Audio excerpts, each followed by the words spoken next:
With our state's severe drought, Kern County's farmers struggle to get enough water. Eyewitness News looks at drought impacts on another important part of our economy, the oil industry. Reporter Carol Ferguson investigates. When oil gets pumped out, water comes up with it. In Chevron's big Kern River field, a lot of water. With our oil production, for about every 10 barrels of fluid that's produced, approximately 9 of those barrels are water. That water now helps crops in the Coelho district. In a year like this, with the drought conditions, it's an extremely valuable supply to us. The water ends up in this big reservoir. But it gets filtered here first. Chevron spokeswoman Abby Alflant says that's possible with the type of water in this area. Which is almost near a fresh water quality standard. So with minimal treatment through our filtration systems, it meets the standards for agricultural irrigation. Huge tanks fill up. The water and oil are allowed to separate, and then the water gets filtered. Oil fields do use some water themselves. At Kern River, Chevron uses some to make steam for cogeneration of power, and steam is pumped underground to help get the heavy oil out. What about their fields in other areas like West Kern County? The water on the west side, it would require an extensive amount of treatment in order to be used for agricultural irrigation. So they can't help growers there. But what about other oil company operations? Occidental says they did send 5,300 acre-feet of water to farms last year, and last year installed a system that recycles mineral-rich water from the Elk Hills power plant for use in their oil field instead of using fresh water there. But Westside fields must buy water, experts tell me, for things like steam injection. Alfant says water purchases are staying the same this drought year. Meanwhile, with the Kern River field's excess, they're sending as much water as possible to the farmers. Approximately 22 to 24,000 acre-feet a year. Coelho District Manager David Nsalabaher says their farmers grow permanent crops, citrus, grapes, and nuts like almonds. The oil field water's a lifeline right now. Yes, this has probably been the worst drought condition we've had, at least in the last 20 years. The oil industry, not the only one using new technology to get through the drought. Coming up, steps agriculture is taking to work with less water, plus a new system that could bring more fresh water to Kern County. And as water supplies run low, more people are looking to the ocean for help. Are desalination plants an answer to future droughts? The answer when Fate of the State returns.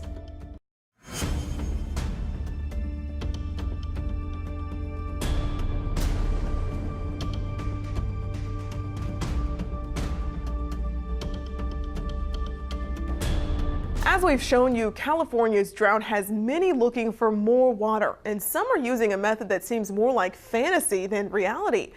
But does water witching actually work? Carol Ferguson has the answer. Oh. See, there's water, there's one side.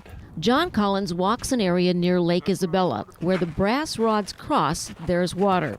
Where they uncross, that's the other side of an underground stream. Water normally runs up here north to south, and so I walk east and west. He just witched this area and the stake marks where they'll drill. You probably could have sunk a hole and probably hit water, but with a water witcher, it's almost guaranteed. David Bulgarelli will build his home here, and he hired Gordon Davidson to drill the well. We always usually find shallower water and more water. He's convinced water witching's worth it. I just wet my hands to so I can hold on to the rods better. He's witched 400 to 600 wells, he figures. Now squeeze them. And asked me to try. Hey, are we going to hit another one? Yeah, right here. The rods crossed in the same place, they say, showing that underground stream. The only thing you find water in is fissures and cracks in the water, in the granite. That's in places like these mountains. It's different in Kern's valley areas. All the water flows in, and so you got a big underground lake. Local farmers tell me they use high-tech methods to find groundwater. Comparing that to witchers. In our experience, they do just about as good a job. My rods are made out of brass. So how do those metal rods work? It must be electricity in your body. I'm not quite sure what does it. Skeptics say water's everywhere if you go deep enough, and here there are some wells already for some nearby homes.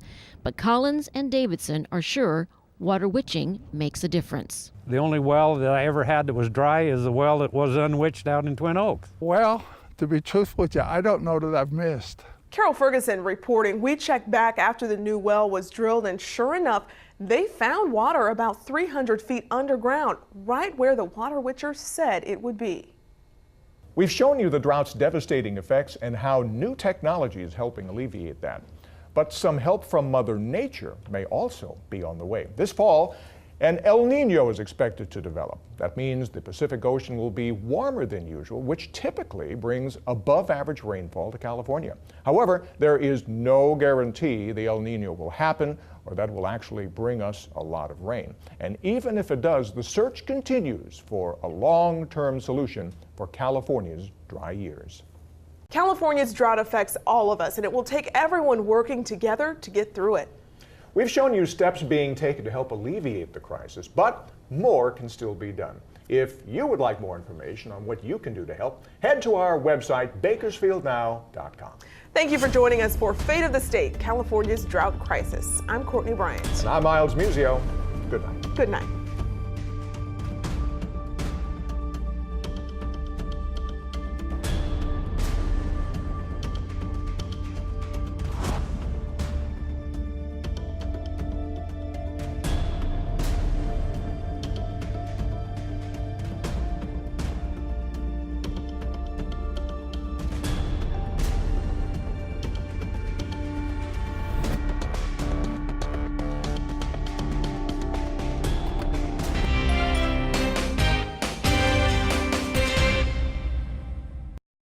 California's in a drought, time to conserve water. We can't win on rain, it's time to work with one another. Listen to this, family 4 uses 400 gallons of water in one day. So how do you conserve? Here's a way. Take a shower, not a bath. Stop wasting water from the tap. From dishes, washing your face, and brushing your teeth, How simple is that? Work together, conserve water. Work together. California's in a drought, we need to conserve water. 75% of the world's covered by water. Less than 1% is usable, so try this. Water your flowers, garden or lawn, at evening, dusk, morning or dawn. When washing your car, use a bucket, not a hose. Think about how much water we can save by just staying in the know. Work together, conserve water. Work together. Fate of the State, California's Drought Crisis. Brought to you by Process Engineering Solutions Incorporated. Drying up. California is in its worst drought in decades. The past 3 years have been among the driest on record, and that lack of water is having a huge impact on Kern County's economy. But what can be done to address the problem? Tonight, we look into just how big an impact the drought is having. New technologies aimed at keeping us afloat during dry years, and what you can do to help as we investigate the fate of the state, California's drought crisis. Good evening. Thank you for joining us for Fate of the State, California's Drought Crisis. I'm Miles Musio. And I'm Courtney Bryant. California's drought is dragging into its 3rd year, bringing some of the driest conditions we've ever seen. The historic drought spell has some local communities on the verge of running out of water. Farmers are being forced to let some of their crops die, and Kern County's economy is at risk of taking a severe blow. So just how low are our water supplies? Reporter Jonathan Gonzalez traveled the state for a first-hand look. A disaster. You often hear about it. This ain't right. But just as often, you don't see it. Oh man, it's just real low. It's too low. It's a community in need of water. We ran out of water last summer. It's politicians proposing plans. Whiskey's for drinking, water's for fighting. It's farmers hoping for the best. I stand to lose a couple $100,000 worth of investment if my trees die. It's water witchers searching for what's left. My rods are made out of brass. An economy gripping dry spell. Well, we picked the wrong year to start a rafting company, I guess. This is the drought. When you see how much it has fallen, it's pretty incredible. Sergeant Nomi Eads. Highest tree is up there. Our walkway used to be on the land right next to that. Spends his weekends. No rain or snowfall. We have no control over that. Nobody does. Here. So we're sitting in right now about patrolling Isabella Lake. 36 foot of water? 36. I'm surprised. I didn't think it was that deep right here. 36 foot of water, and you've got 10 to 12 foot of tree above there. Firsthand, this is much of the lake that it can be used right now. He's seen this man-made reservoir. We were right about here. Dwindle. Is it weird to see it so low? I wouldn't say weird. It's not normal. I like seeing more water. If you have more water, there's more places to go. There's more people. We fished off those rocks, like the water ran up to those rocks. People like Marcos Nuno, who's been coming to Isabella for years. Dry and ugly. It's almost unrecognizable. On a good year, you said you fished off those rocks before. Normally, where would you be? Would you be underwater at this point? Yeah, you'd be underwater here, right here. Easily? Easily. Wow. Things aren't any better 2 hours north. On a good year, are we seeing them? You probably wouldn't see those till probably about July. Nick Zaninovich began working at the Friant Dam outside of Fresno a few years ago. I came on just before water started coming over the top. But a few years of drought have made those water levels fade into a memory. On a normal year, or average year rather, where is the water as opposed to where it is right now? Normally, the water would probably be about 4 feet below where we're standing right now from the top of this ledge. Back here, the Killer Current. On an average year, it runs it peaks about 4 times this level. Looks more like a gentle stream. In 35 some odd years of commercial boating up here, we've never had drought-like conditions coupled with the lake level being so low. Measuring sticks, a reminder of where the water used to be. So the water will be up on those rocks right there. It'll be up probably, up like this high. This is the drought. And there ain't nothing out here today. If it keeps getting lower and lower, then I guess, gotta find another place to go. One single problem. Is this the Isabella Lake you grew up with? No. Hurting our beloved California in too many ways. Now, as we just showed you, reservoirs all across California are really hurting for water, including some of the state's biggest lakes. We want to show you some of the levels they're at as of May 14th. Take a look at New Melones Dam up in Tuolumne and Calaveras counties. Normally, it's the 4th biggest reservoir in the state. It now sits at a mere 35% of capacity. Now, higher north, Trinity Lake, it's the state's 3rd largest reservoir. It sits at a capacity of only 51%. And it's a similar story down here at Lake Oroville in Butte County. It's the state's 2nd largest reservoir, only has 52% of capacity. And Lake Shasta, the state's largest reservoir, very popular vacation spot for many Californians, 51% of capacity right now, really showing us all how bad this drought has really hit the state. Courtney? Our dire water situation may be most prevalent in California's snowpack survey. The snowpack supplies a significant portion of the water we use each year, as well as helping fill reservoirs for future years. But on the last survey done at the beginning of May, water officials found just 18% of the normal amount of snowpack. And that low snowpack means a lot of farms and cities won't be getting the water they need. In April, state water officials announced water districts would get just 5% of the water they requested. But even that was an improvement. Until that announcement was made, districts were going to get no water this year. One question on a lot of minds, just how unusual is this drought?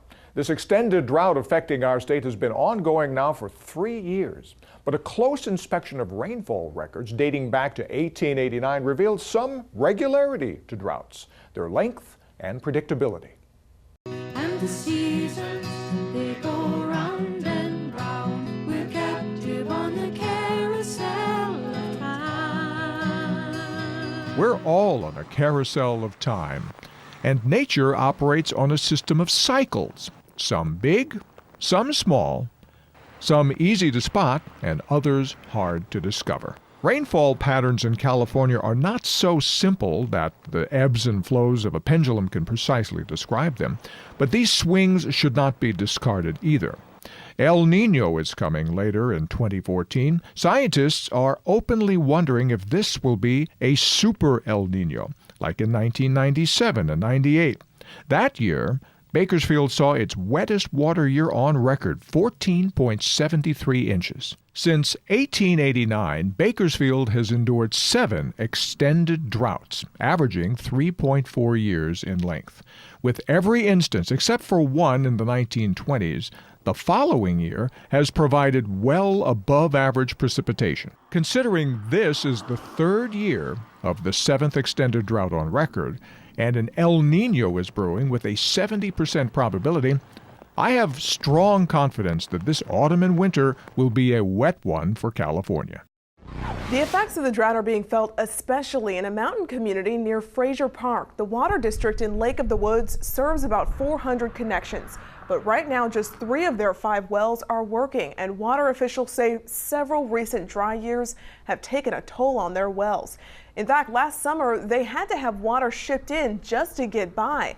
And with another dry year, this summer could be even worse. Officials say they've gotten a grant and have identified 2 sites to drill, but they're still waiting to sink those wells. The city of Wasco is feeling the effects of the drought, being forced to put mandatory water restrictions in place. Since the beginning of March, residents have been required to cut back on water usage. Watering lawns and washing cars is only allowed on certain days. Ornamental fountains aren't allowed, and neither is hosing down sidewalks or driveways. City officials say they aren't running out of water, but they want to do their part to conserve it. If the drought continues long enough, the city says it could declare even more cutbacks. The lack of water is also driving up food prices. Experts say prices on avocados and lettuce are expected to go up at least 25% in the next few months. And other crops like grapes and melons are also going to go up. Other staples seeing a big price increase: beef and milk. Beef prices have hit their highest level in 2 decades. The price of a gallon of 2% milk has gone up 54 cents over the past year. So far, the bulk of those costs haven't been passed on to consumers, but experts say that could change this summer. We've shown you the problem, but what are the solutions to the drought crisis? Coming up, we'll take an inside look at new technologies being used in the oil fields to help alleviate the drought, plus how they're using their operations to help Kern County's farms. And agriculture looking into new technology of their own. The measures they're taking to step up production while cutting back on water use.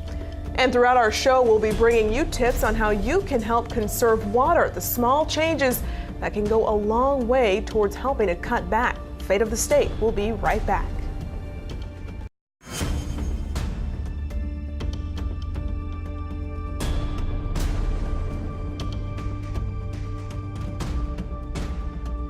No one is safe from the effects of California's drought. Farmers are helpless as it cripples their fields and raises food prices for consumers. But this is the 21st century, and by using technology, some farmers are finding new ways to outlast this historic drought. It's a family farm, 36 acres. But a few thousand almond trees need plenty of water. Check the lines all the time. Water Tom Franz doesn't have much of these days. 2 years ago, this well that's been here for 50 years suddenly went dry. Now he's relying on groundwater. Straight from about 350 feet underground. This water won't last much longer. All the farmers around me are pumping just like I am. When water is scarce, every drop counts. That's why France installed a drip irrigation system. Now nothing is wasted. For the same amount of land, although you don't see water on the surface, you're still getting the same amount of water to the roots. It's more efficient than the traditional method of flood irrigation, which allows water to escape through evaporation.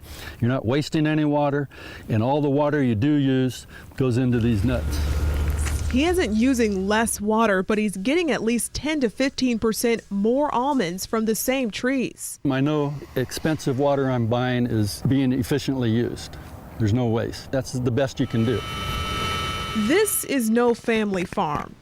It's part of a 10,000-acre operation. Bill Harp is the man in charge. What we're trying to do in any way we can is to bring technology to the farms. Harp is the first in the Central Valley using a new technology to turn salt water to fresh water. This water's coming in, going through the membrane, going out as clean water. The technology was developed in Israel. It uses a reverse osmosis process to remove the salt from brackish water found underground. We're trying to push the limits on how high we can concentrate the water, the salt, essentially to get more fresh water out of the system. The system claims to produce 70% less wastewater using 30% less energy. 93% of the water that you pump into the system comes out as fresh water, only 7% is wastewater. It's enough to water just 40 acres of the whole 10,000, but Harp thinks it's worthwhile. We see it as a long-term benefit and a long-term program for the valley, but it should be part of the solution that we're looking at as we look at solutions to the drought. It's just one part of many solutions to the drought affecting so many farmers across the Central Valley. And while it won't end the drought, it certainly could make an impact. There could be greater potential for some of this technology. Bill Harp sees the desalination technology used as a way to offset city water supplies and make more water available to smaller farmers and even residents. He plans to meet with Valley water districts in the next few months. The idea of making fresh water from salt water is nothing new. In fact, plants along California's coast have been doing it for decades. So why can't the state solve the drought by pulling more water from the ocean? Reporter Anthony Bailey uncovers the answer. The Pacific Ocean, a massive body of water. Now, with such a vast resource sitting just a few hours away, we wondered why a process hadn't been invented to purify it for drinking water. Well, it turns out it has, through a process called desalination. Here's how the process works. The seawater is taken in through an intake pipe installed on the bed of the ocean. Using gravity and a series of pumps, the water is moved into the desalination plant, where it's ran through a series of filters and membranes, then through reverse osmosis processes removing the salt from the water. Clean water is then treated and can be sent to water districts for use as drinking water. Eyewitness News discovered that the technology has actually been around for decades. We found this plant in Santa Barbara, which was constructed in the 90s. The plant only operated for a few months, but recent drought issues have reignited interest from the community. And down in Carlsbad, California, the city has spent over a decade planning for a new seawater desalination plant. The $1 billion facility is going to be the largest in the Western Hemisphere and is expected to produce some 50 million gallons of fresh drinking water a day to communities in San Diego County. So the apparent technology is available, but how viable is it for use here on the valley floor? Moving treated ocean water from the Pacific into the San Joaquin Valley really hasn't been explored. James Beck is the head of the Kern Water Agency. He explains why it's been such a tough sell in the valley. There has to be enough water present to make it economically viable. The massive power required for a current facility is another issue. Treatment technology is very energy intensive, so you've also got to be located next to a viable source of energy. And beyond those environmental hurdles, Beck says that plants under construction already have set capacities. So in order for us to tap into those, theoretically, they'd actually have to expand. They'd have to go through a whole new regulatory process. Speaking with Eric Averett at the Groundwater Authority, we learned that Kern County actually has water not currently being used because it's just too salty. Isn't quite as saline or salty as seawater, but it's above what we would typically be able to use either for domestic or for irrigated agriculture. Averett says that a large mass of water currently located under the Lost Hills Bell Ridge region could produce enough fresh water for 150,000 homes. And we're probably talking in excess of 150,000 acres that overlie lands that don't have usable groundwater. Until we can get more usable water from the ocean, we'll have to use what we already have. That knowledge has a lot of farmers working to find more sources of water here at home. Coming up, we'll look into a well drilling boom and why it's taking some more than a year just to get more water. Plus, county officials doing their part to help. The steps they're hoping to take to save more water. Still ahead.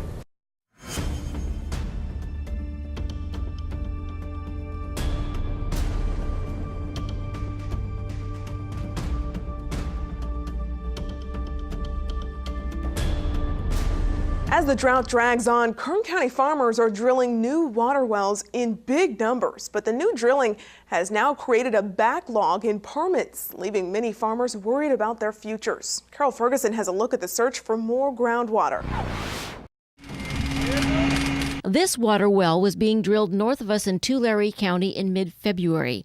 The grower told me it's the first time her family farm ever needed to rely on groundwater. Lately, there's been a boom in drilling. Matt Rotman says some farmers are putting crops in more land, But then others they've lost their allotments, and being the third year of the drought, they want to take matters in their own hands, so they're drilling their own wells and make sure they've got a reliable source of water. Allotments come from state and federal irrigation water districts, but many growers expect they won't get any this year. So they'll use more from sources like water districts. Some of them do. Some of them I've heard the price that their district's selling them water is quadrupled. Rotman's family has been drilling since 1928, and sinking a well is expensive. To get it watered down 2,000 feet costs $500,000 or more, Rotman says. He's drilled a dozen wells in Kern County in the last 18 months, and last year, statewide, they did twice as many as usual. Growers need new sources of water, but getting new wells takes time. Right now, my backlog is about 15 months, and I've never had one that long. He's just finishing a well off Highway 166 west of here. It took 2 months, and they went down 1,800 feet. It would be nice if the people in Sacramento and Washington would stop playing games with our livelihood. Rotman worries about the future of water supplies, and as for drought impacts now, The big growers, they'll be okay, they have reserves, but the farmhands that are going to get laid off, nobody's going to be able to help them. Carol Ferguson reporting. How many more water wells are being drilled here? Kern County reported more than 60 new ag well permits in the first quarter of this year, which is more than 4 times the number at that point last year. Kern County supervisors have also been exploring ways to combat the drought. Eyewitness News reporter Anthony Bailey looks into the potential options. Overall sprinkler, but we can hit the dry spots and like the spot there's been wet. You don't need it. Bakersfield resident Hank Steele says that he loves his green lawn, but he's making changes on how he keeps it green in order to save water. I think it was my wife's idea. Well, it's one that he believes will prove to be a worthwhile change. They'll pay attention, not overwater. And it's changes like this that the county officials are hoping to see spread across the area. Everything that citizens can do, and government and business can do to help reduce the use of water is a good idea. County CAO John Nylon explained the importance for residents to conserve. The county is aiming for a 25% reduction from residents across the board. They even provide a list of ideas on how to accomplish it. For example, adjust automatic sprinkler system times, water at night, take shorter showers, use the dishwasher only on full loads, and sweep sidewalks to clean them instead of spraying them with water. The board is going to... Nylon explained the importance of the county continuing their support for a drought declaration. And that, of course, allows for those people who have been harmed to maybe qualify for any state or federal dollars in the future. And the board will also consider ways that government can conserve. We're going right now building by building, evaluating what are the possibilities for landscape, which currently happens to be one of the biggest users of water in county government. We're doing a lot of introduction of things like Xeriscape that allows us to have the minimum watering needs. We're also doing some thought about not even watering at all. Anthony Bailey reporting. An age-old solution for an ongoing problem. Coming up, water witching, fantasy or reality? Hear from the people who claim it works and why they say they have undeniable proof.